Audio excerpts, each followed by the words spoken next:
binili kong tripod para sa DJI. Meron siyang stand.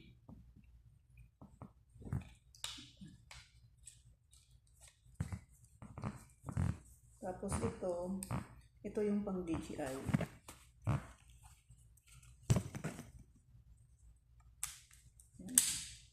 Yan siya. Pang DJI siya.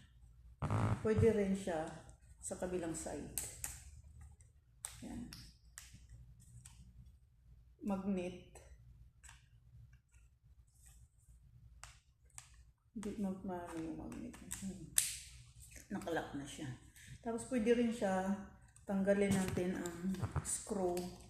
Palitan natin pang cellphone. Itong screw, may libre din siyang adapter. Ito naman para sa cellphone. Ibalik na lang natin to. Yan. Kailangan itama siya.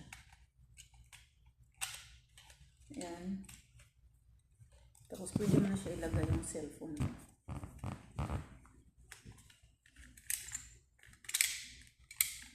Yan. Tapos meron siyang stand. Diba maganda? Matibay.